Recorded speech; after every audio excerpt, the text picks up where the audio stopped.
Semua ready? Okey, auzubillahi minasyaitonirrajim. Bismillahirrahmanirrahim. Jadi selamat yang berbahagia Dr. Muhammad Munawar bin Muhammad Hatta, tetamu jemputan khas kita yang diterbangkan dari Malaysia. Okey, sorry. Okey, sini. Okey, dengar.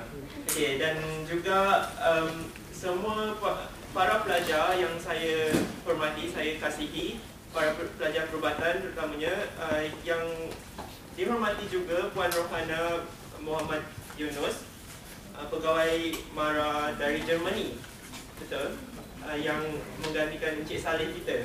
So nanti kita boleh berkenalan dengan lebih lanjut lagi, insyaAllah.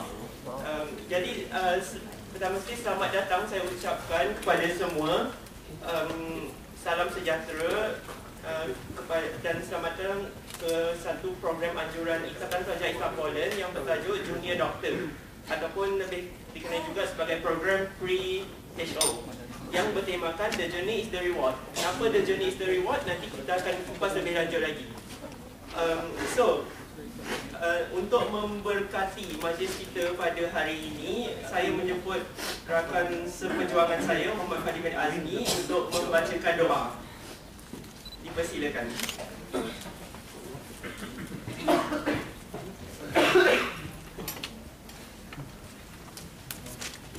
Mana ni fungsi dia? Okey. Kena dekat. Okey. Baca.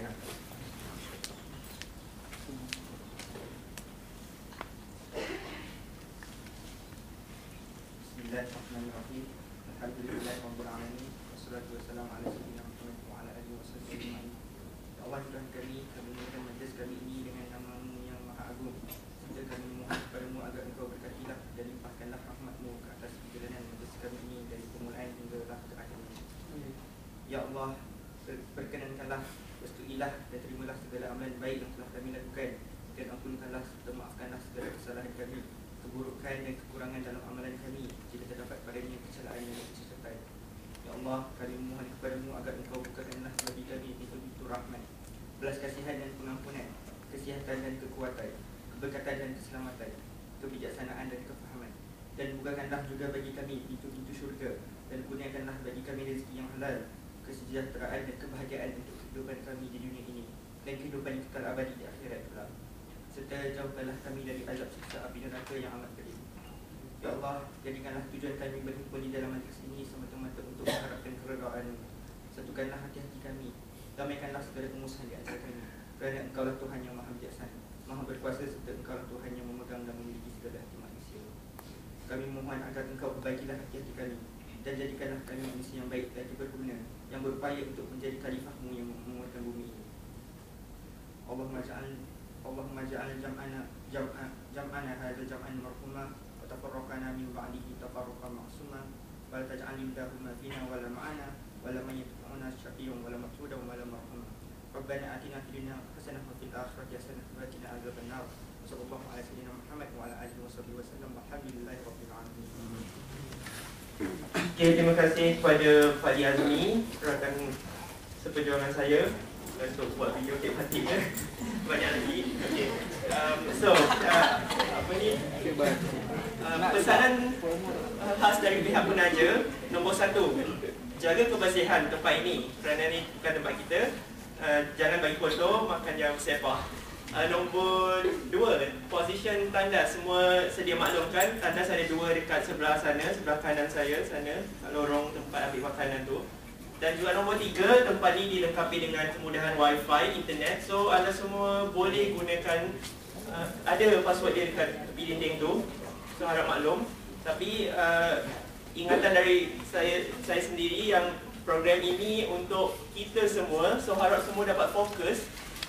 Bukan hanya untuk pelajar perubatan tahun akhir sahaja, sebab kita semua satu hari nanti memang akan jadi doktor kan, insyaAllah. So semua perkongsian daripada Dr. Muhammad Munawar adalah sangat penting untuk kita semua.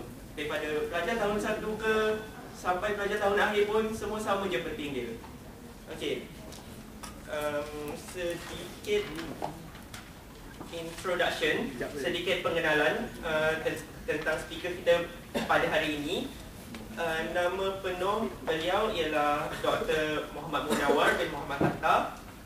Beliau pernah bekerja di Selayang Hospital, pernah juga bekerja di Sungai Buloh Hospital di Department Emergency. Saya pernah juga memang baru beberapa hari yang lalu saya Skype dengan mak saya. Dia cakap, oh kenal dia, kerja hospital Selayang kan, macam tu. Memang sebenarnya memang Dr. Munawar ni terkenal di Malaysia, kalau siapa yang tak kenal.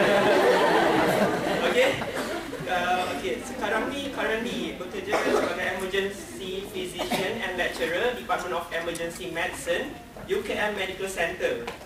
Dan juga coordinator pre-hospital care PHC di UKM Medical Center also, and Islam juga menjawat jawatan Secretary General untuk Islamic Medical Association Malaysia atau PPIM.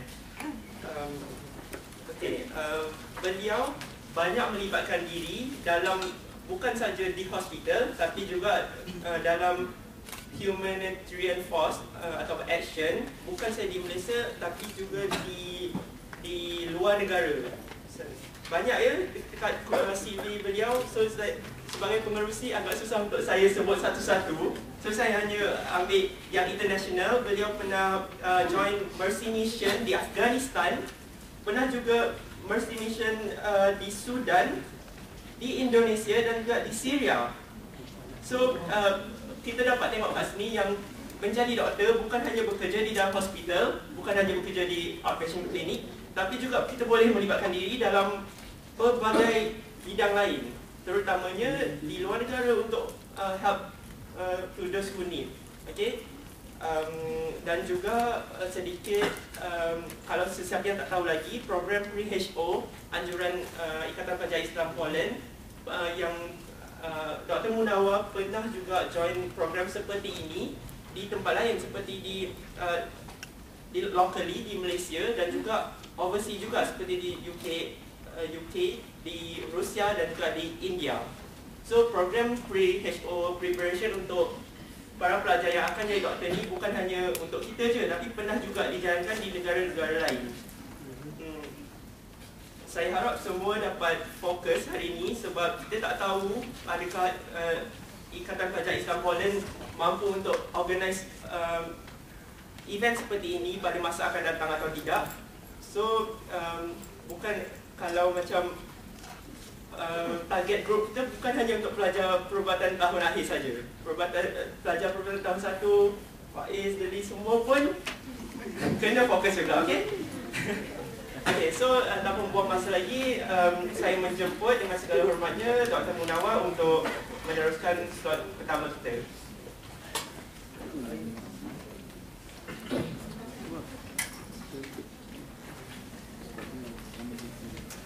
Bismillahirrahmanirrahim. Assalamualaikum warahmatullahi wabarakatuh. Very good morning to everyone. Let's take this opportunity to revisit our niyyah, our intention of coming here.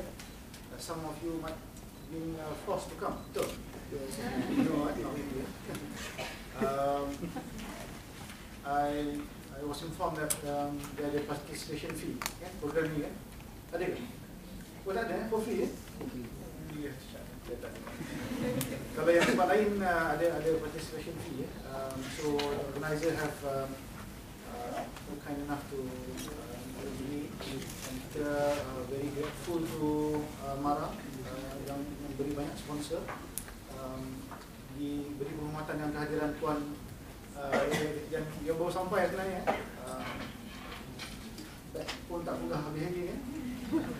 So we will have a slot special with her afterwards untuk berkenalan.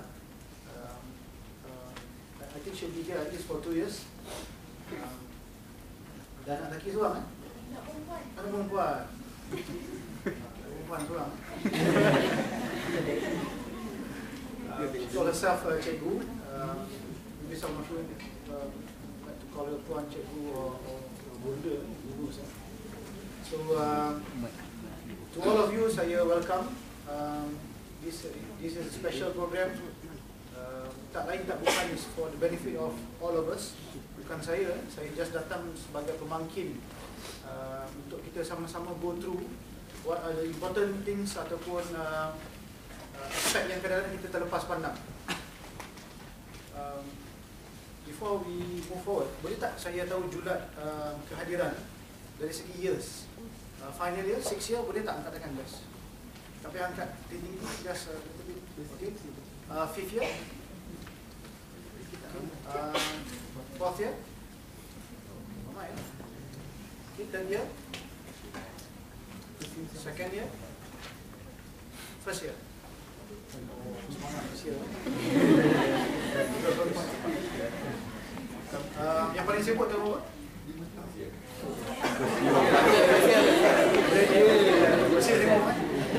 Sibuk buat apa dah tahu lah. Okey. Saya akan memberi cabaran kepada kita punya cameraman untuk follow saya. Sebab saya rasa agak awkward untuk saya berada di depan. Should be between you all, among you all. And for some of you yang rasa macam terselindung, you can just move in the middle. Boleh nak bersila boleh, depan nak baring boleh. Today saya diberi slot, 2 slot. Setiap slot sepanjang sejam setengah. Dan slot ketiga adalah question and answer, discussion, open to the floor. Cumanya saya merasakan sejam setengah terlalu lama. Jadi mungkin we go maximum each session maybe 40 minutes. Boleh Then after that we break. It's up to you, you nak tanya along the way ataupun at the end of the session. Tapi selepas break nanti kita sambung balik. And then kita continue balik selepas zuhur nanti for the third session. Then after that question and answer. Boleh macam tu Dia tak terlalu lama sangat. Okay.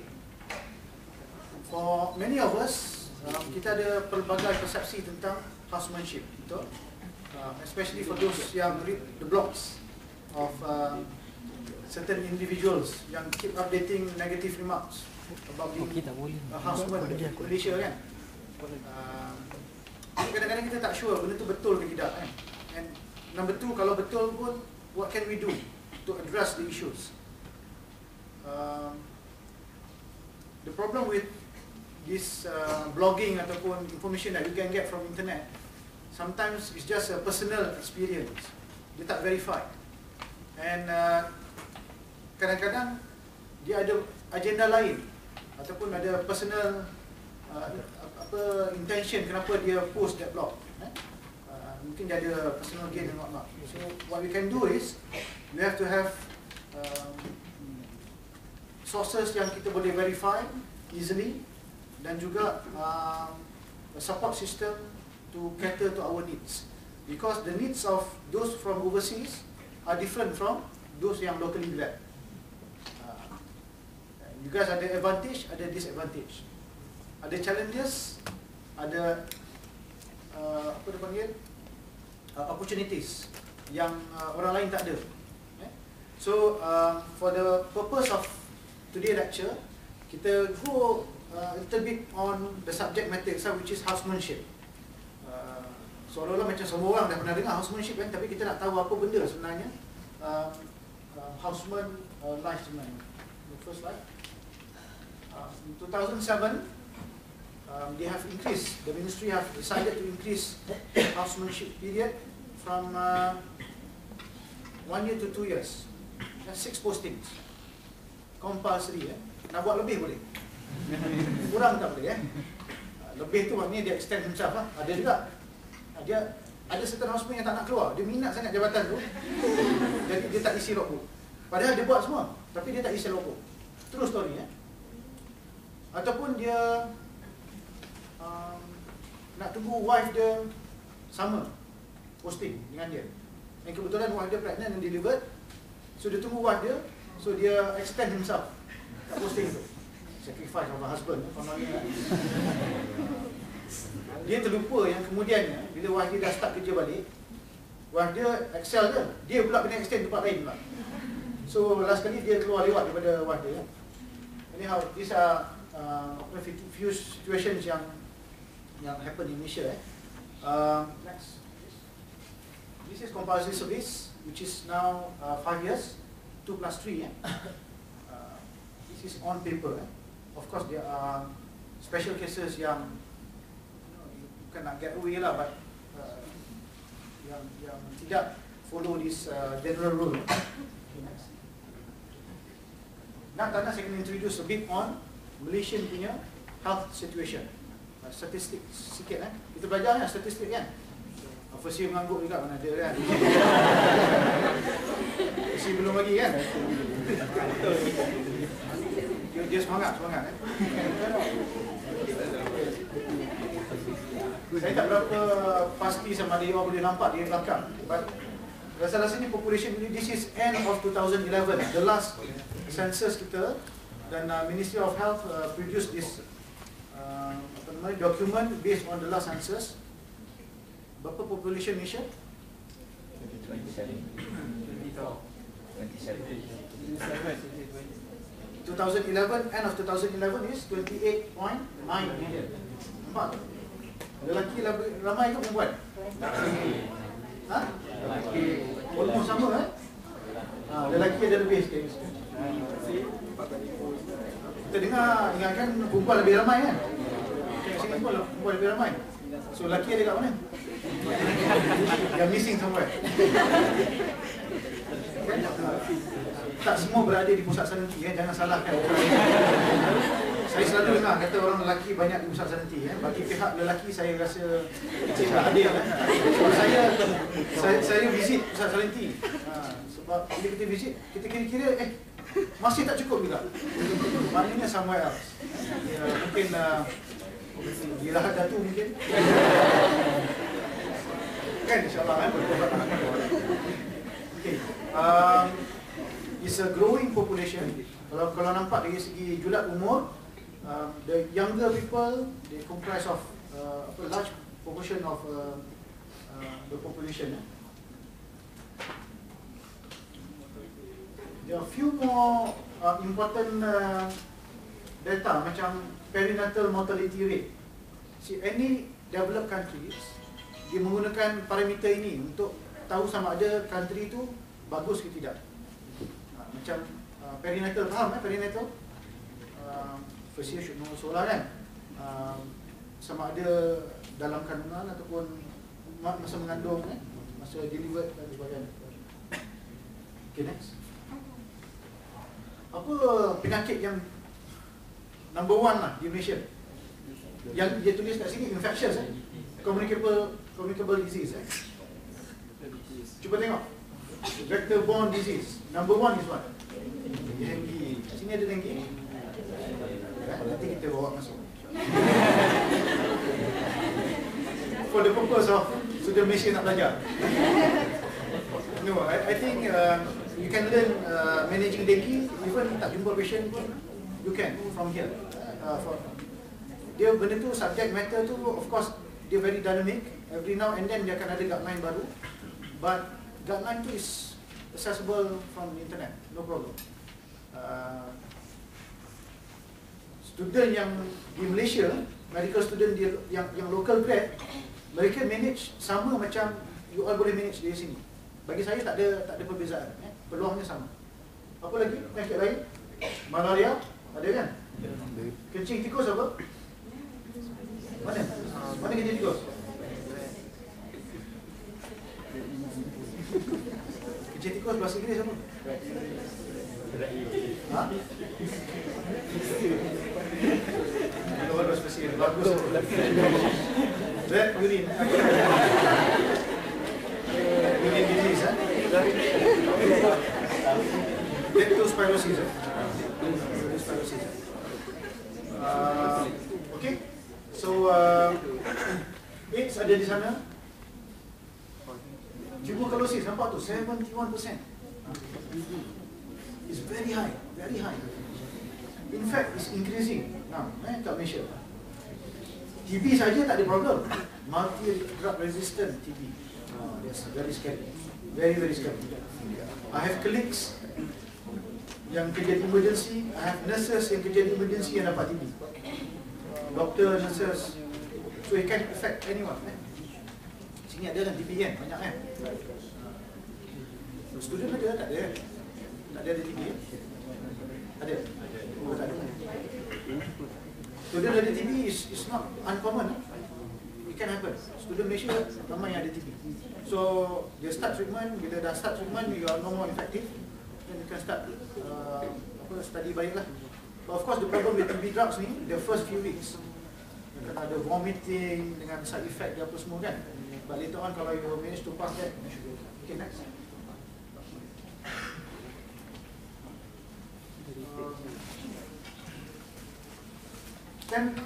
Ten most principal causes of hospitalization, cost delivery, penyakit yang berkaitan dengan respiratory system. Contohnya apa? Asma. Lagi? Bronchitis. Lagi? COPD kan? COPD. Especially smokers. Smoking is a big headache. For me personally, because I hate smokers. I know many of you are smokes. I salute you because your willingness to yes, to take the risk. Because not only you endanger yourself, you endanger the surroundings. Maknanya your love to in the funny form of spreading the smoke. So my respect. I'm not too sure how long you survive. Sebab ramai orang sekarang yang muda-muda dah dapat COPD. Tak sampai umur 40 dah dapat COPD. And once you got that, it's very difficult lah. Jalan sikit pun dah menang, dengan berat badan, sekejap susah nafas. So it's very sad. And to me, the mark of a true man, true gentleman, is those yang pernah smoke dan dia stop. That have, to me, kalau you manage to do that, you can encounter anything else in life. Sebab bukan mudah. I used to smoke before. My wife pun tak tahu I used to smoke. Terkejut kan, dia geling kepala. Tulis lah. Bukan smoke lah, maknanya kot daun kan. Cik, tak fight lah. Itu je lah yang saya mampu kan. But it's really addictive. Siapa yang biasa smoke is really addictive. It's really headache. Okay, you can go to the list later on. I can give you a copy of this. Okay, kita ada government hospital as well as private hospital, and private hospital increasing in number. Obviously houseman tak boleh nak kerja di private lagi belum lagi. Wallahu a'lam, because we heard rumours saying that houseman later on, few years down the road, after 2 years of housemanship, you won't be given automatic contract. Maknanya tak mestinya ada kerja. Jadi sekarang ini kan ya? First year seronok lah, boleh patah balik lagi. 4th year, 5th year is too late lah. So what I mean is, government hospital tak boleh nak menampung jumlah. This is a reality. Some people kata ini rumours ataupun apa nama ni, just to scare people off. No, it's true. Didn't come from me. I verify this from the people in ministry themselves. In fact, our current president of some medical association of Malaysia, Datuk Dr. Rahim, used to be pengarah di KKM. So he himself says memang betul. Does it concern us? No. Because people still fall sick. Betul tak? And so our customers are always there. It's just a matter of arranging where we work. So to me, non-issue. You guys graduate, the needs are still there, still relevant doctors. Okay. Kalau kita tengok ratio doctors to the population at the end of 2011, nampak yang atas kali tu 1 to 790. Problem dia, the distribution is a big problem. Dia tidak sekata. Banyaknya di cities, major cities. Dekat pendalaman kurang. Later I'll tell you the perks of going to pendalaman. Best. Yelah, some people kata klise lah, Datuk Munawar ni suruh pergi pendalaman sebab tak cukup orang kan. No. Kalau given opportunity again, I wouldn't have gone there. Of course akan kahwin lambat sikit lah daripada yang dah terjadi kan. Tapi memang real opportunity, good opportunity. Ramai houseman disanakan di Lahad Datu tak adalah, tapi di apa nama ni, remote areas, very beautiful areas, kan? Yang orang pergi sana nak melancong, dia pergi bekerja tiap-tiap hari. Bayangkan. So, real privilege. So, apa prerequisite, syarat-syarat untuk bekerja sebagai seorang doktor di Ministry of Health?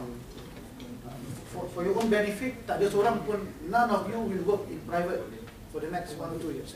So kita cerita tentang bekerja di Ministry of Health first. Even bukan di universiti yet. Kalau you all bekerja di universiti pun adalah sebagai kaki tangan Ministry of Health. Faham Houseman, kalau dia bekerja di HUKM contoh, bekerja di HUSM, dia still belongs to Ministry of Health. Later on, selepas habis, baru ditempatkan di mana-mana terpulang pada you all lah. Kalau nak pergi duduk universiti, then join lah universiti. So, at least 18 years of age, kena ada bachelor's degree in medicine dalam from university yang recognized. Last week I heard sadly ada a few more universities yang been de-recognized.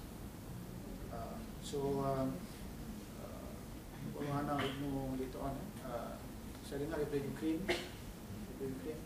So usually government sponsored students, they will be sent to recognized university. Don't worry.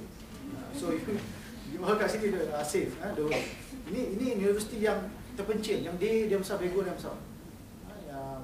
Ada some of you yang ada self-sponsored. As long as you join universiti yang ada ramai mahal ataupun JPA, you be safe. Kosnya sama sahaja. To tell you the truth, kosnya sama. Kalau you all bayar sendiri, pharma sponsor, Federal sponsor, dia punya sama dengan tempat yang dia recognize. Of course, you got to pass Bahasa Melayu because majority of the population speaks Malay. For that reason, kalau tak macam ni kita nak communicate dengan patient kan? Ayam mintik, cakap faham. Okay, and you got to be registered with the MMC next. Okay, ini cerita macam you nak balik esok je lah.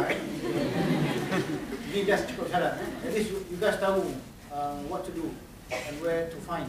Sebenarnya dalam website ministry dah very clear. It's very clear in what to do. Kalau those from local dan juga from overseas graduates. Dia ada steps dia macam flowchart from one to another. Basically the first thing you do is you go to Ministry of Health punya penempatan. Dia ada set of form. Dalam tu ada form borang SPA, borang MPM dan sebagainya. Then just follow the instructions. Okay, next. So siapakah golongan yang disebut-sebut sebagai house officer? Mereka yang ini adalah defined as a group of medical officer yang dah complete medical degree tapi tak full registration lagi, tak fully registered. Because of that, you are not liable to litigation. Best tak? Kerja tapi tak boleh kena sue. To me, one of the best year of my life. You can do whatever you want. The most they can do for you is to extend 3 months. For some of us, it's a privilege to be extended 3 months. Saya pernah jumpa group of doctors, dia compare, kata, kau berapa bulan dah extend? Aku dah 6 bulan lah, kita kumpul kan. Aku nak 1 year. So dia compare. Rupanya, because after housemanship, you will be posted to somewhere else. Kebetulan kalau macam you got to take care of your parents, sakit, ataupun your father diagnosed having cancer, kena undergo chemotherapy for 6 months, you don't want to be posted very soon, betul tak? So nampak tak? Kadang-kadang orang extend tu bukan sebab dia tak competent. Of course majority ada attitude problem lah, but some of them memang ada ulterior motive of serving your own family. So kalau dengar-dengar kata, oh you kena extend, you not to worry. As long as the learning curve tu berjalan, you continue learning, then should be okay. Saya tak berkata bahawa bagus extending ni, nanti all dapat perception yang salah, tak bagus. Cumanya kalau perlu, then extend lah. Because at the end of the day, the aim is to be a competent doctor. No other aim other than that. Benda tu tak boleh compromise. Because the moment you graduate daripada housemanship, you punya responsibility, accountability of patients falls on your shoulder alone. Sebelum ni kalau houseman, you ada MO, you ataupun specialist yang akan cover kan.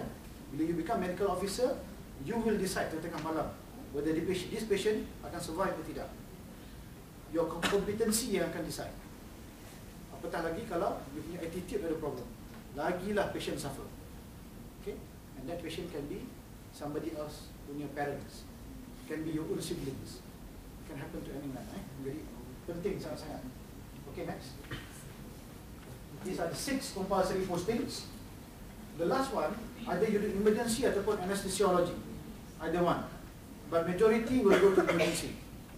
Jarang-jarang ada lah, tapi tak mudah untuk masuk anesthesiology. Aturannya, dia tak ada aturan. But kalau you tanya I personally, my preference would be the emergency last, or second last, ataupun third last, not the first two. Okay, I would prefer. This is my personal view. Boleh quote, tapi just quote my name. Bukannya apa namanya for everyone. You can start with medicine or pediatrics, then move along sampai hujungnya emergency. For a reason yang bila pergi medical first, you tend to deal with important medical cases yang kemudiannya akan berguna bila you pergi posting lain. Next. Okay, macam mana kita kerja setiap hari? Nak tahu kan? Working hours, berapa jam kita kerja? Itulah, nampak? Rahsia telah terbongkar. Disimpan selama. Dia ada shift work ataupun on-call system. Kalau on-call system ni sakit sikit. Because you work, cuba tengok berapa jam. 30 jam tu kira nasib baik. Nasib baik. Kalau katakan kerja banyak, 36 jam tu biasa. Boleh ke tak kerja 36 jam? In the next lecture, talk 2 afterwards, I'll give you the statistics of, dia buat survey among the housemen, berapa jam dia tidur on average. You'll be surprised. Okay, kalau shift work, dia ada BD ya. I think quite clear kan. You come in at 7, of course. So 7 tu maknanya come in at 6:30 lah. Sampai 6:30, and then you go back at 7:30. Lepas passover semua. And then same goes to the next day for 1 week. And then kalau you kerja malam, then the whole stretch is night shift. Supaya dia punya biological clock tak lagi siap. Kalau tak, pagi malam pening kepala kan. Itu yang pingsan kan. Kalau on call memang sakit sikit, but the advantage is the post call day you got to go off early, as early as 1 o'clock, 1 in the afternoon. Itu early enough lah. Okay, you can take leave or not? Boleh kan? Ada 25 days per year, 8 days per posting. So kalau cukup, sekarang ni tak ada problem sangat sebab houseman ramai. Jadi as long as your friends are willing to cover you masa your absent, masa leave, then biasanya head of department ataupun dia panggil houseman coordinator among the specialists akan allow you to go for leave. Not big problem.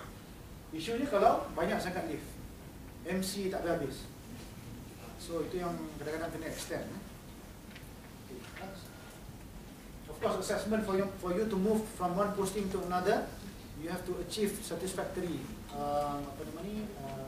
review by the supervisors. Some department, okay, most department akan guna Viva. Viva tahu kan? Interview. Maknanya I tanya you soalan, you jawab verbal sahaja, communication. Okay, how do you manage DKA? How do you manage patient collapse? Tiba-tiba asystole, what do you do? Kalau MO you try call tak dapat, what do you do? You buat pingsan ke apa? So what's your steps?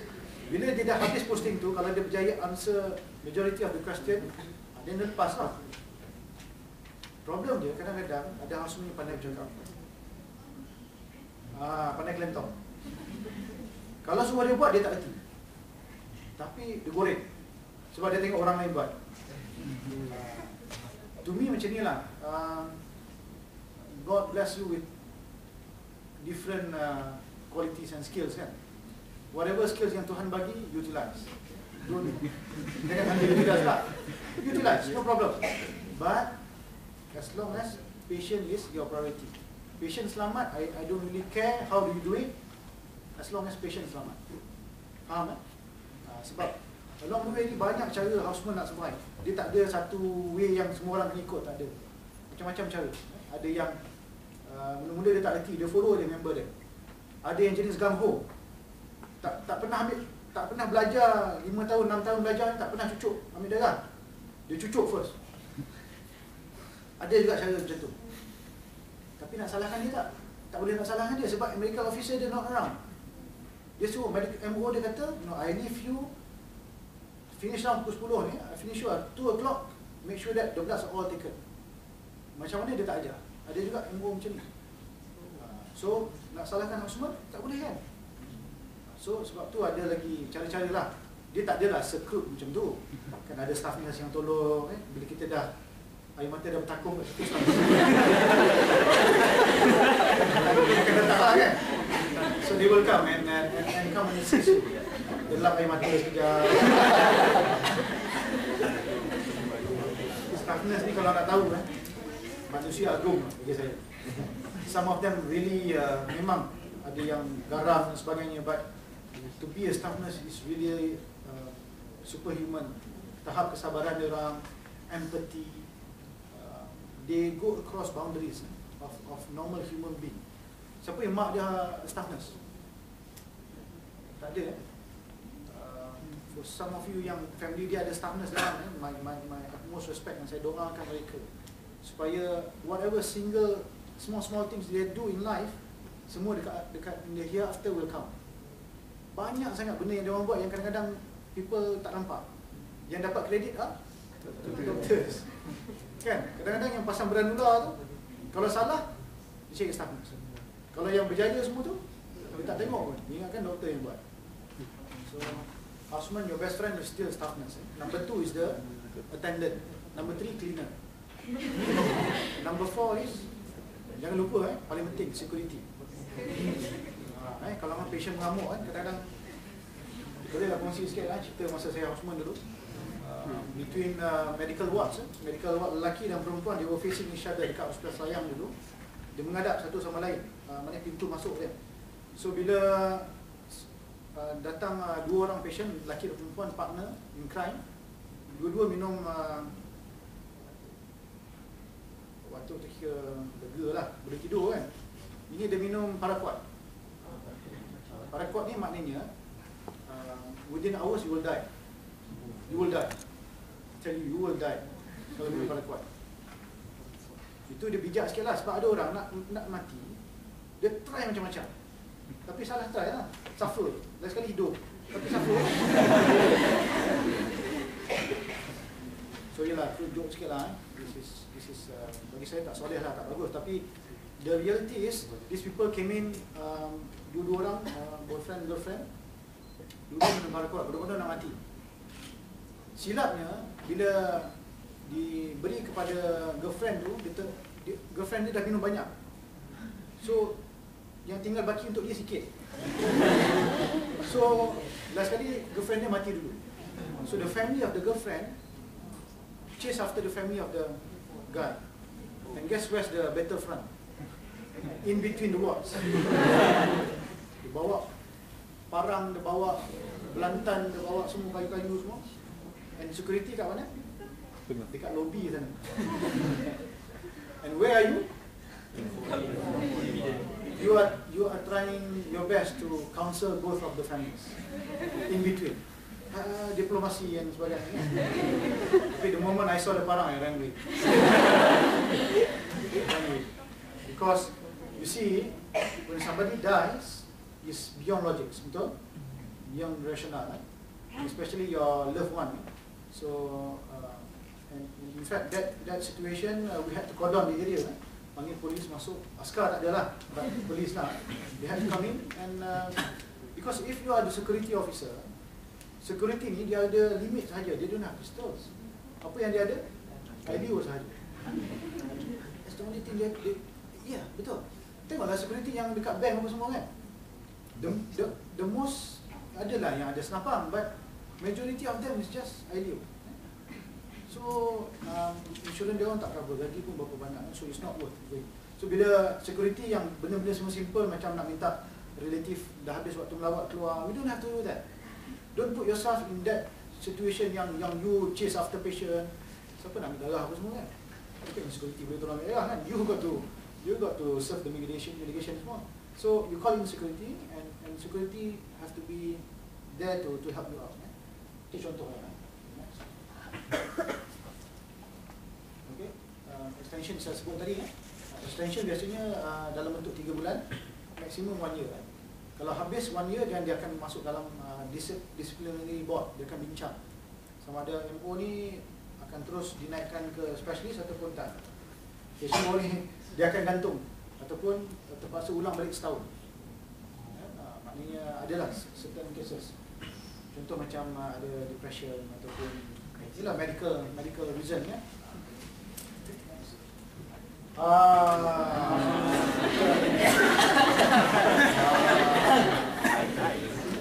Boleh keluarkan kamera sekarang.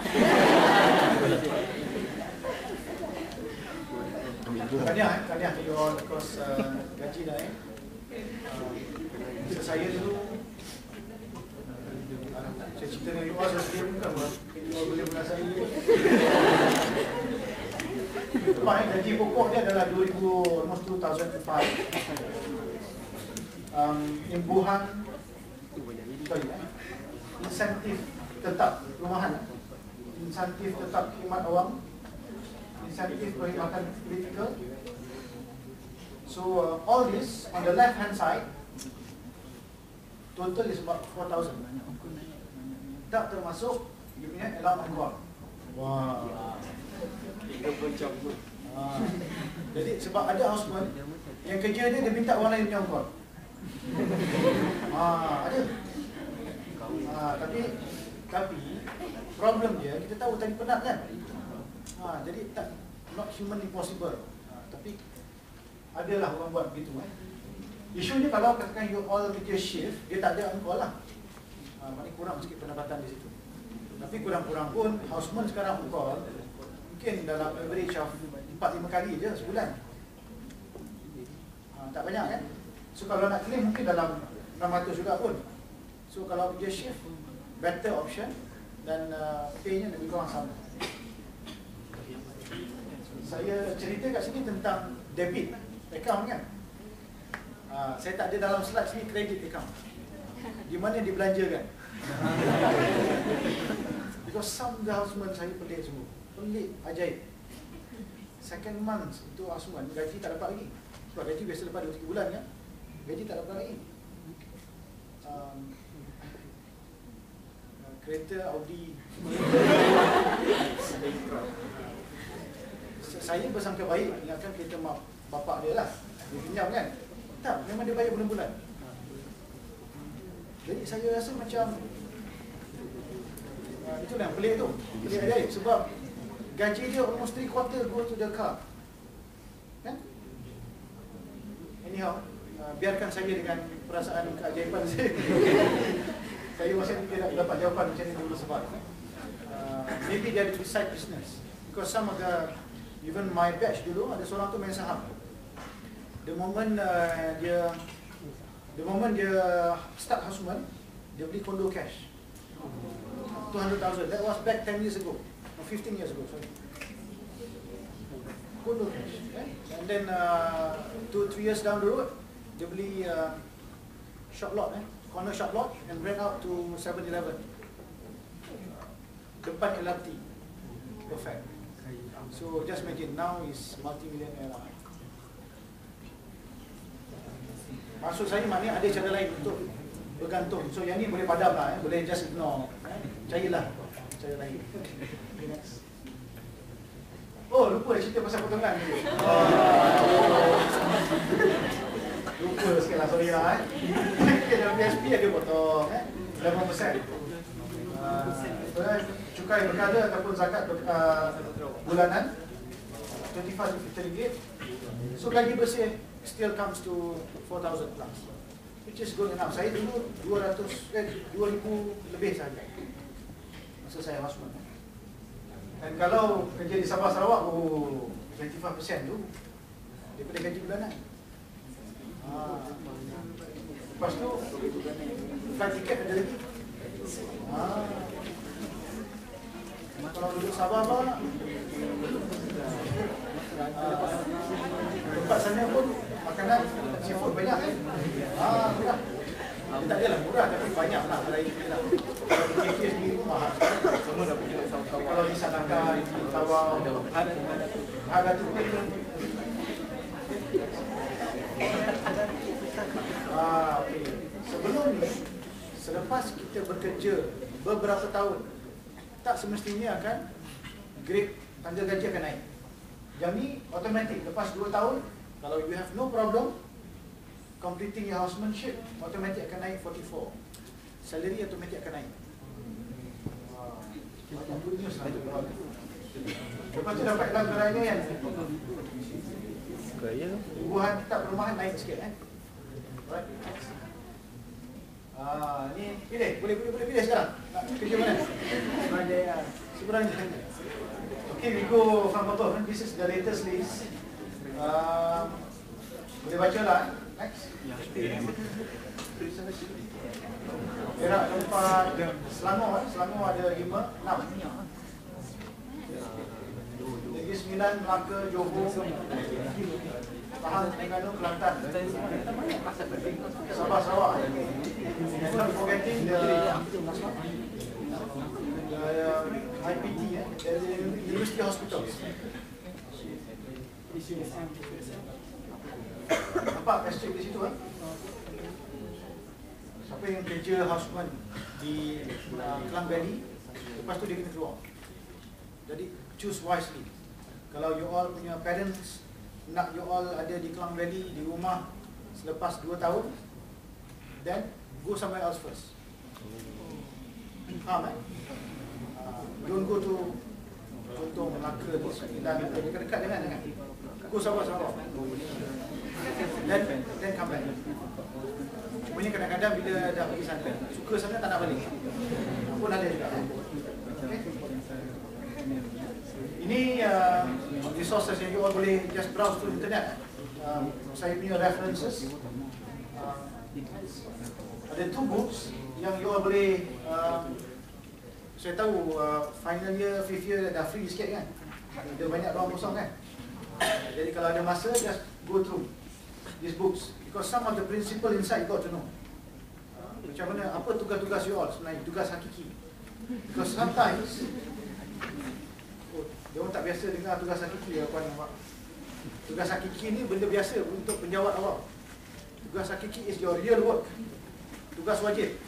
Sebab kadang-kadang you punya ketua jabatan selalu buat tugas-tugas lain yang bukan tugas hakiki. Contoh macam houseman, you kena sign MC. Boleh ke tak boleh? Tak boleh. Tak boleh. Tapi dia suruh you buat juga. Itu bukan tugas hakiki. So stick with your tugas hakiki. Tahu apa kerja sebenarnya sebagai houseman. Okay. I think we stop here. This is the first lecture. I open to the floor for any questions. Sebelum kita move to the next, which is the reality of houseman. Ini cerita retorik betul lah. teori. Tapi lepas ni kita nak tahu apa sebenarnya kehidupan seharian. Daripada pagi sampai ke malam, apa kita buat sebenarnya. Okay, any questions regarding the benda yang saya dah present ni? Anyone with questions regarding introduction to HO?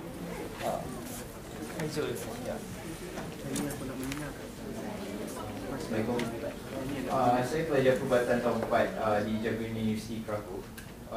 Saya dengar daripada pelajar tahun pertama, because they all start a totally new different program, where 6 years they're going to do their studies in 5 years, and after that they're going to do a period of 1 year of internship in Poland. So let's say they undergo posting in general medicine and surgery, and when they go back to Malaysia, would they have to undergo the same training and posting in the same department, or do you have any comment on that matter? Okay, we have received a few different answers from different people. The problem is,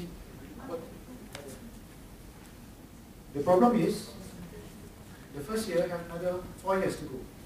So policies can change. You faham tak? What I give you the answer now might not be relevant anymore in 1 or 2 years. So, plus I'm not the right person to answer that. Problem dia, saya pun tak tahu siapa yang the right person to answer that. Sebab kalau you tanya orang dalam ministry, all depends so much on the bahagian dia ada a few bodies lah yang akan decide, bincangkan decide benda ni. One of them is MMC. Okay, MMC, dia akan tengok sama ada tempat you bertugas di sini kalau sebagai intern sesuai ke tidak. Are you all seeing common cases yang expected you all to see in Malaysia? Some of the consideration. So again, I have no answer for you for that question, but you have another 3-4 years. Hopefully, maybe later on boleh usulkan these few apa nama ni. Saya rasa important question betul lah, because you want to know where you want to work later on kan, sebagai houseman. Macam saya cakap tadi, the issue of surplus of housemen in Malaysia is real. Jadi salah satu option maybe for them to work first in Malaysia, come back as medical officer. Maybe. Tapi tak semua tempat akan berlaku macam tu. Sebab tak semua tempat situasinya sama. Sebab kadang-kadang kalau dia housemanship ni is just a training, betul tak? Kalau dia punya training tak sama macam Malaysia, macam mana you are expected to treat patient kat Malaysia? Jadi ada banyak isu di situ. But again, policies change over time. Okay? Any other question? Maybe from final year students, abang-abang, kakak-kakak senior. Ramai yang saya pasti dah familiar dengan benda yang saya sebut di atas sebelum ni. Cumanya banyak kali terjadi apabila you all balik nanti, you all akan lupa. So saya nasihatkan, from now on, have your documents ready, supaya bila masa houseman nanti, you all akan undergo induction, orientation courses lagi, daripada KKM akan buat dan sebagainya. Tapi daripada sekarang dah tahu important points, supaya kalau katakan you run into trouble, you all boleh refer straight away. Dah ada benda nak refer. And to me, the books yang ke atas tu dah good enough. Simple problems macam what happened to your gaji kalau you extend, kan?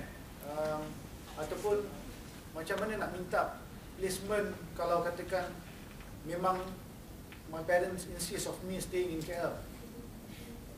So benda-benda macam ni macam you all boleh jot down the questions, and when the right time comes, memang boleh tanya.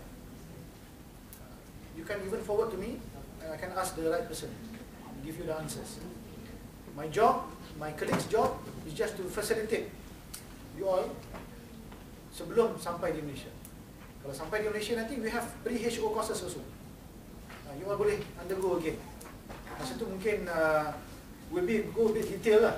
Akan ada skill stations, macam mana nak buat CPR, macam mana nak insert granula, macam mana nak insert CBD, how to break bad news. Kita buat simulation.